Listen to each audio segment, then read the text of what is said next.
चलो भाई देखो अब मैं क्या करता हूँ। बीजेपी को कहते हैं कि हिंदुत्व का परचम बुलंद करने वाली पार्टी है। अबे क्या ड्रामा आई? चिराग पासवान ने माथे पर माशाल्लाह बड़ा सा टीका लगाया हुआ है, इतने सारे कलेवा अपने बांधे हुए हैं। और बीजेपी ये कहती है कि राम मंदिर हमने बनाया, फख्र से कहते हैं। तो आप ये कह रहे हैं कि बीजेपी जो चर्चाएं करती है हिंदुत्व पर, वो आपको नहीं चाहिए? सही पकड़े हैं। मुझे बिल्कुल नहीं चाहिए और मैं चाहता हूँ कि इस पे कोई चर्चा किसी को नहीं करनी चाहिए। ये सिर्फ और सिर्फ व्यक्तिगत आस्था का विषय। मैं टीका लगाऊं, मैं कलेवा पहनूं, मैं पूजा करूं, मैं कुछ करूं, ये मेरी व्यक्तिगत आस्था है। इसमें किसी दूसरे तीसरे चौथे व्यक्ति एंड लीस्ट ऑफ ऑल राजनीतिक दल को कुछ कहने का हक अधिकार नहीं होना चाहिए। अरे बाप रे, ये तो धोती खोल रहा है। मुझे तकलीफ इस बात की होती है अगर ये विषय नहीं हो तो हम लोग एक्चुअल डेवलपमेंटल इश्यूज पे चर्चा करेंगे जो होनी चाहिए। करवाली बेइज्जती। हमें बिहारी थोड़ा लिमिट में रहिएगा, कट्टा दिखाएंगे तो बाप बाप कहिए। दिया हुआ चोट मेरा आप नहीं सहिएगा। हमें बिहारी थोड़ा लिमिट में रहिएगा, थोड़ी मर्यादा रखिए। हमें बिहारी थोड़ा लिमिट में रहिएगा। क्या समझे? रुक तेरे को बताते। दबंगों का कहर छपरा में देखने को मिला। दलित परिवार पर दबंगों ने कहर बरपाया और घर में घुसकर महिलाओं की पिटाई की है। पिटाई के बाद घर में आग लगा दी गई। गौरा थाना के नेथुआ गांव की घटना बताई जा रही है।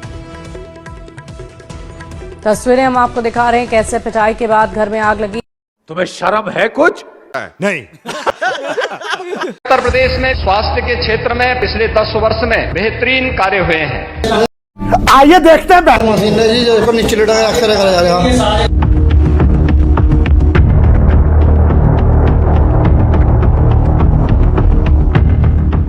गजब बेइज्जती है।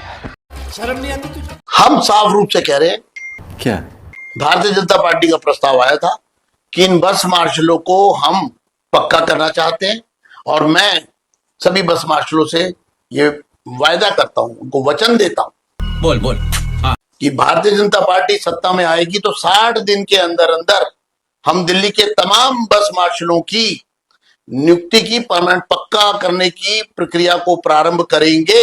अच्छा। और उनको पक्की नौकरी देंगे 60 दिन के अंदर अंदर। ये लारे लप्पे, ये झूठ बोलना, ये गुमराह करने का काम ये जो आपको कर रहे हैं, बस मेरा आपसे एक ही अनुरोध है, आप इनको सत्ता से हटाइए। पिक्चर चालू करो बे। वापस दो, हमारा रोजगार वापस दो, अपना वादा पूरा करो। भाई 60 दिन का वादा पूरा करो, अपना वादा पूरा करो। बीजेपी सरकार होश में आओ। बीजेपी कैसा लगा मेरा मजाक? सरकार होश में आओ। बीजेपी सरकार होश में आओ। जितेंद्र गुप्ता होश में आओ।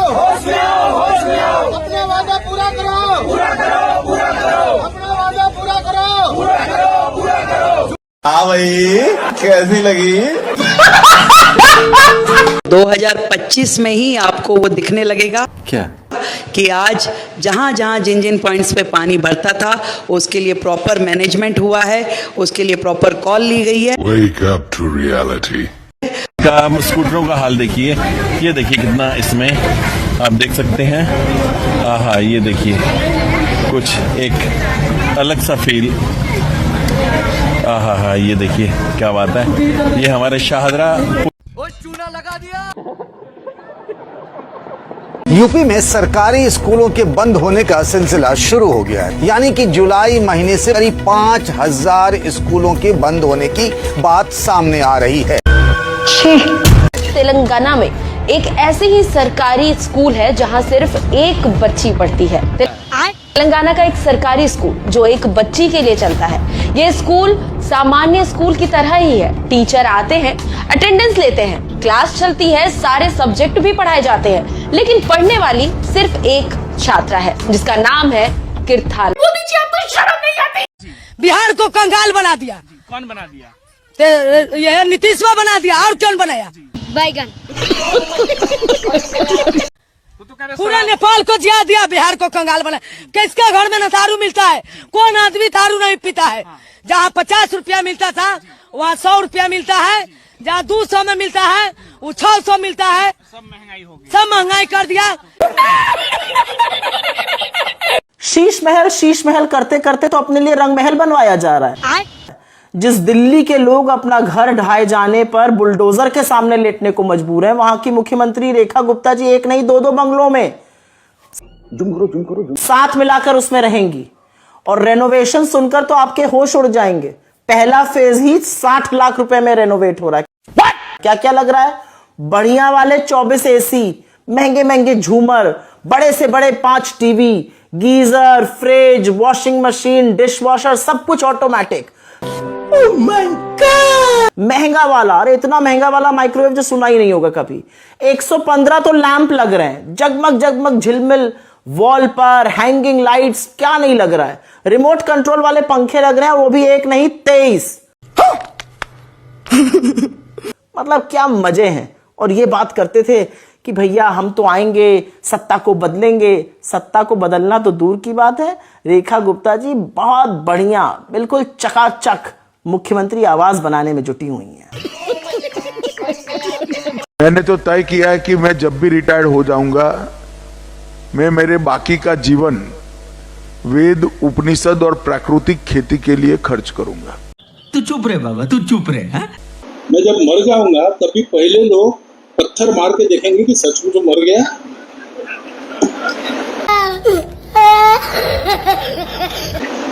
वक्त ऐसा बना ले 75 वर्ष का आपने किया, लेकिन मैं इसका अर्थ जानता हूँ।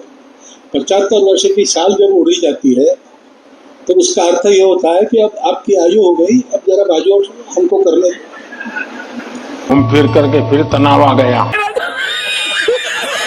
जेबी को जिता के बहुत बड़ी गलती करी हम लोगों ने। अरे बाप रे, केजरीवाल होते तो टूटता मगर। नहीं टूटता। कम से कम उनका बस फ्री सब थे ना, ये तो उसका भी नहीं है। इन्होंने हमारा निवाला छीन लिया बीजेपी ने। हाँ, इन्होंने हमारे, ये कभी खुश नहीं रहेंगे। ये गरीब का हाई है, कभी खुश नहीं रहेंगे। रेखा को हाई लगेगी, ये लगेगी, ये मैं कह रही हूँ, ये लगेगी उनको। जैसे हम यहाँ तड़प रहे ना, ये इन लोग लग रहा है करोड़पति है ये। परसों जाके सामान छोड़ के आए, आज वो सामान चोरी हो गया। कौन है ये लोग? हमारी सरकार के प्रयासों से आज देश में गरीबी तेजी से कम हो रही है। रुक, तेरे को बताते। सेंट्रलाइजेशन ऑफ इकोनॉमी नहीं होनी चाहिए। धीरे धीरे गरीब बढ़ते जा रहे हैं और कुछ धनवान लोगों के हाथ में संपत्ति का केंद्रीयकरण हो रहा है, वो भी नहीं होना चाहिए। खराब हो जाएगा, बम्मा बहन पे आ जाऊंगा मैं इनकी। बर्बादे गुलिस्तान हिंदुस्तान करने को बस एक ही उल्लू काफी, बस एक ही उल्लू काफी। अंजामे हिंदुस्तान क्या होगा जहां हर 60 पर राजू अग्रवाल जैसे उल्लू बैठे हो। ये चुनाव आयोग कह रहा है, मैं इनसे पूछना चाहता हूं, इनकी भी उम्र 60-62 साल हो गई होगी, रिटायरमेंट। इनकी माता जी कहाँ पैदा हुई वो वही बता दे, कौन से हॉस्पिटल में पैदा हुई है? अरे बड़े खतरनाक लोग हैं। और ये कौन से हॉस्पिटल में पैदा हुए हैं? मैं 1965 में पैदा हुआ। 70 के पहले का हिंदुस्तान कैसा था ये बता सकता है चीफ इलेक्शन कमिश्नर बेईमान। पिक्चर चालू करो बे। धर्मांतरण एक बहुत बड़ी समस्या है इस देश की, ये हम सब लोग जानते हैं।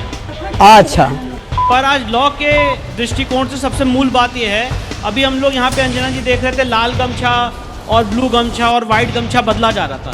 अब अगर आज मैं किसी को कहूँ कि आप मेरे से कुछ ले लीजिए, एल्योर करूँ और लाल गमछा और ब्लू गमछा और वाइट गमछा बदलवाने लग जाऊँ तो ये गलत है। बोलने दे, तकलीफ हुआ है बेचारे। आदमी अपनी स्वेच्छा से बदल रहा है, इसमें कोई गलती नहीं है।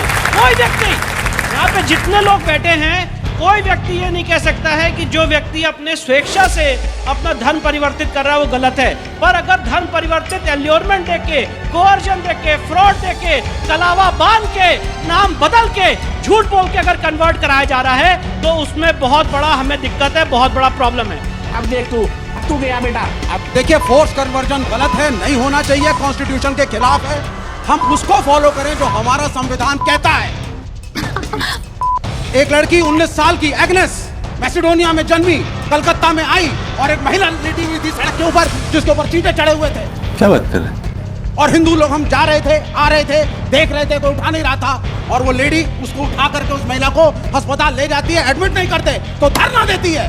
अरे बड़े खतरनाक लोग हैं। लेकिन लौंडा यहाँ नहीं रुकता और चर्च को छोड़ करके वो शुरू करती है मिशनरीज ऑफ चैरिटी, और एग्नेस का नाम हो गया मदर टेरेसा। क्या कहेंगे इसको? एलोरमेंट। जब मर रहे थे वो लोग सड़कों पे, जिनको रोटी दी, इलाज दिया, पानी दिया, खाना दिया, क्या है विष्णु जैन जी? एलोरमेंट। क्या कहेगा विश्व हिंदू परिषद? मुझे अपने घर जाना है। क्यों नहीं दे पाए आप इस चीज को? जब दलितों के ऊपर अत्याचार हुआ, जब हम उनको मंदिरों में आने नहीं देते थे, पानी पीने नहीं देते थे, खाना साथ खा नहीं सकते थे, जब इस्लाम को अपनाया, क्रिश्चियनिटी पे अपनाया, तो क्या था?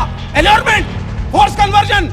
घूम फिर करके फिर तनाव आ गया। यहाँ पे 90 से ज्यादा प्रतिशत मुसलमान इस मुल्क के इसलिए कन्वर्ट हुए क्योंकि हमने अत्याचार किया, हमने हिंदू नहीं बनाए, हम नहीं गए अफ्रीका में, हमने नहीं कहा हम भी दावत देते हैं, आइए शंकर भगवान की पूजा करिए, और आज सारा हिंदू समाज डिफेंसिव पर है, नंगा करके नहला रहा। और डर लगता है आपको कि 85% हिंदू समाज को 14% मुसलमानों से कन्वर्ट होकर के खत्म हो जाने का डर है। ये कितनी बड़ी विडंबना है, क्योंकि आप कभी गए नहीं, किसी को दावत दी नहीं, प्रेम से बुलाया नहीं, कॉन्स्टिट्यूशन को फॉलो करिए, नफरती एजेंडा से बचिए। गलतियां हैं, सब धर्मों में गलतियां होती हैं, लेकिन साथ रह के चलेंगे, एक दूसरे पे विश्वास करेंगे, तभी ये देश बढ़ेगा। नाइस। क्या खड़े होकर के एग्जाम्पल दे रहे थे और मुसलमानों को नीचा दिखा रहे हैं, कोई हिंदुओं को नीचा दिखा रहा है। चलेगा ऐसे देश? बनेगा सुपर पावर? आप बनेंगे सुपर पावर जब आप एक हैं। This country is one and we are all Indians. Hindu और मुसलमान हम बाद में हैं, इस बात को आपको समझना होगा। अगर कोई गलती से फोर्स कन्वर्जन करता है, झूठ बोलता है, पैसे देता है, अत्याचार करता है, बिल्कुल संविधान उसको पकड़ेगा, जेल में डालेगा, उसको सजा मिलेगी। My constitution is strong. लेकिन अम्बेडकर ने हिंदुइज्म छोड़ के बुद्ध धर्म अपनाया। खत्म। Bye bye, Tata.